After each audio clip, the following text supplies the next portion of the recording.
नमस्कार मित्रों, self study point में आप सभी का हार्दिक स्वागत है। आज हम शिक्षा शास्त्र विषय में जो ऑब्जेक्टिव सवाल हैं, जो बोर्ड परीक्षा में अक्सर पूछे जाते हैं, उन प्रश्नों का अभ्यास उन छात्रों के लिए कराएंगे जो इस वर्ष इंटरमीडिएट की परीक्षा दे रहे हैं। और वो प्रश्न जो अक्सर बोर्ड परीक्षा में बार बार रिपीट होते हैं, उन प्रश्नों का कुछ अभ्यास करने जा रहे हैं। तो पहला प्रश्न है, भारत में प्राचीन काल में प्रचलित शिक्षा प्रणाली को कहा जाता है। तो प्राचीन काल की जो शिक्षा व्यवस्था थी वो वैदिक कालीन शिक्षा थी, अर्थात विकल्प बी सही होगा इसका। दूसरा प्रश्न है, वैदिक शिक्षा को प्राचीन कालीन भारतीय समाज में किस रूप में स्वीकार किया गया था। इसमें चार विकल्प हैं, ज्ञान, बोध, बौद्धिकता, ये सभी, अर्थात इसका विकल्प डी सही है और चारों उत्तर इसके सही होंगे। अगला प्रश्न है, किस विद्वान ने वैदिक शिक्षा के संबंध में कहा है कि वैदिक शिक्षा प्रकाश के समान एक ऐसा स्रोत है जो जीवन के विभिन्न क्षेत्रों से हमें परिचित कराता है तथा चिंतनशील विचारधारा को सृजित करने में सहयोग करता है। तो ये कथन जो है डॉक्टर अल्टेकर का है, अर्थात बी विकल्प सही है। अगला प्रश्न है, वैदिक काल में विद्यार्थी कहाँ शिक्षा प्राप्त करते थे। तो वैदिक काल में शिक्षा जो थी गुरुकुल में दी जाती थी, अर्थात विकल्प बी सही है इसका। अगला प्रश्न है, वैदिक काल में शिक्षा यानी वैदिक शिक्षा का मुख्य उद्देश्य था। तो उस समय शिक्षा जो थी वो आध्यात्मिक थी, अर्थात आध्यात्मिक उन्नति की बात की गई उस वैदिक काल में, अर्थात विकल्प जो है सी सही होगा। अगला प्रश्न है, किस शिक्षण संस्था में वेद के किसी एक अंग की शिक्षा दी जाती थी। तो इसका उत्तर भी है चारण। अगला प्रश्न है, ब्राह्मणी महाविद्यालय को किस नाम से जाना जाता है। तो इसका उत्तर जो है विकल्प ए चतुष्पथी।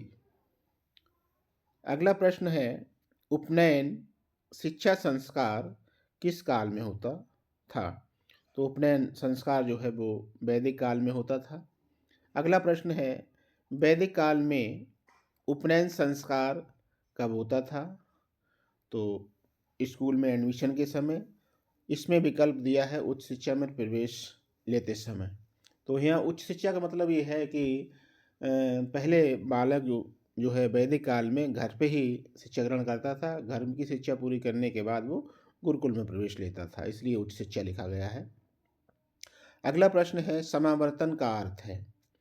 समावर्तन का अर्थ है विकल्प डी सही है, शिक्षा पूर्ण करने पर घर लौटना, अर्थात बालक वैदिक काल में अपनी शिक्षा पूरी करने के बाद जब घर वापसी होती है तब उसे समावर्तन कहते हैं, अर्थात विकल्प डी सही है।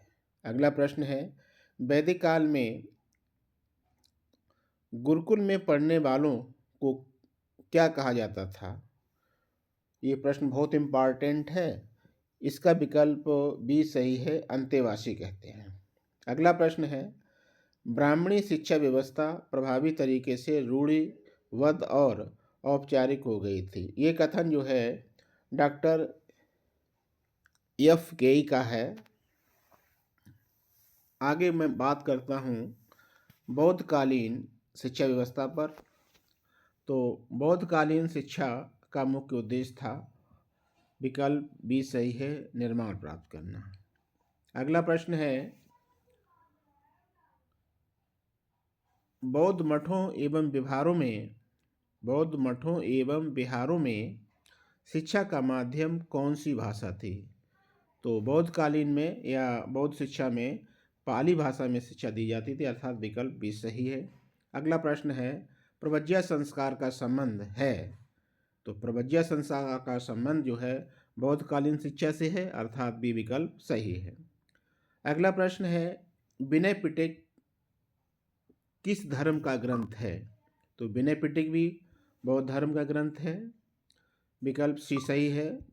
अगला प्रश्न है, बौद्धकालीन शिक्षा में किस संस्कार के पश्चात बालक को श्रमण कहा जाता था? तो प्रव्रज्य के बाद कहा जाता था, अर्थात विकल्प एक सही है।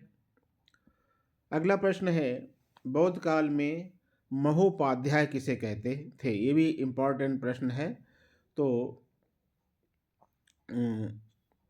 सॉरी, ये प्रश्न थोड़ा सा गलत हो गया है। बौद्ध काल में महोपाध्याय किसे पढ़ाते थे, ये प्रश्न है। तो जो विद्यार्थी होता था उस समय उसे सामनेर कहते थे, तो वो सामनेर को पढ़ाते थे। अगला प्रश्न है, मठ व्यवस्था महत्वपूर्ण तत्व था? तो मठों में शिक्षा किसकी दी जाती थी? बौद्ध शिक्षा जो थी वो मठों में दी जाती थी। अगला प्रश्न है, संघमित्रा, अनुपमा, सुमेधा किस धर्म की से संबंधित थी? तो ये बौद्ध धर्म से संबंधित थी।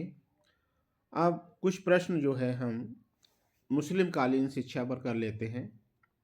ऐसे है, बिस्मिल्लाह संस्कार का संबंध किससे है? तो जैसे वैदिक काल में उपनयन संस्कार और बौद्ध काल में प्रव्रज्य संस्कार, उसी प्रकार से बिस्मिल्लाह संस्कार जो है विद्यालय में प्रवेश के लिए मुस्लिम काल की शिक्षा में होता था। अगला प्रश्न है, मुस्लिम समाज में बिस्मिल्लाह खानी नामक रस्म की आयु संपन्न की जाती थी, अर्थात बिस्मिल्लाह संस्कार जो था, जब बालक का प्रवेश करने होता था तो उस समय बालक 4 वर्ष 4 माह और 4 दिन का जब हो जाता था, उस समय बिस्मिल्लाह संस्कार उसका किया जाता था, अर्थात विकल्प भी सही है। मध्यकाल में प्राथमिक शिक्षा के केंद्र थे, तो उस समय मकतब में प्राथमिक शिक्षा दी जाती थी और मदरसा में उच्च शिक्षा दी जाती थी, अर्थात विकल्प भी सही है। इनमें से कौन सा एक प्रेम काव्य नहीं है? तो इसका उत्तर है अकबरनामा। अगला प्रश्न है, निम्नलिखित में से मध्यकाल में कौन सा उच्च शिक्षा का केंद्र नहीं था? तो ये तक्षशिला। अगला प्रश्न है, मध्यकाल में उच्च शिक्षा का माध्यम क्या था? तो उस समय जो थी फारसी भाषा में शिक्षा दी जाती थी, अर्थात विकल्प सी सही है। अगला प्रश्न है, उच्च शिक्षण संस्थान मदरसा में शिक्षण अवधि लगभग कितने वर्ष की होती थी? तो ये 10 से 12 वर्ष का शिक्षण होता था उस समय, अर्थात विकल्प ए सही है। अगला है, सियालकोट स्थित मदरसा किस विषय के शिक्षण हेतु प्रसिद्ध था? तो उसे गणित के लिए फेमस था, गणित के लिए प्रसिद्ध था। अगला प्रश्न है, मालवा के शासक गयासुद्दीन तुगलक ने किस स्थान पर बालिकाओं के एक मदरसे की स्थापना की थी? तो ये सारंगपुर में की थी, अर्थात विकल्प एक सही है। अगला प्रश्न है, रजिया सुल्तान के पिता का क्या नाम था? तो विकल्प सी इल्तुतमिश। अगला प्रश्न है, हुमायूं की जीवनी हुमायूंनामा की रचना किसने की थी? तो ये प्रश्न जो का विकल्प जो है ये सही है, गुलबदन बेगम ने की थी। अगला प्रश्न है, मध्यकालीन शिक्षा के समय महिला इतिहासकार कौन थी? तो इसका भी विकल्प डी सही है, गुलबदन बेगम। अगला प्रश्न है, दस्तूरुल अस्तिबा नामक पुस्तक का संबंध किस शिक्षा से है? तो ये चिकित्सा शास्त्र की पुस्तक थी। अगला प्रश्न है, अकबर के शासन में हस्तकला और ललित कला संबंधी शिक्षण प्रशिक्षण के लिए स्थापित कारखाना किस सरकारी विभाग के नियंत्रण में था? तो इसका उत्तर विकल्प सी है, दीवाने बुतात। अगला प्रश्न है, मध्यकाल में मुस्लिम बच्चों के लिए प्राथमिक शिक्षा के केंद्र थे? तो प्राथमिक शिक्षा पहले ही बता चुका हूँ कि मकतब दी जाती थी। अगला प्रश्न है, मध्यकाल में राजकीय पद की प्राप्ति हेतु उम्मीदवारों को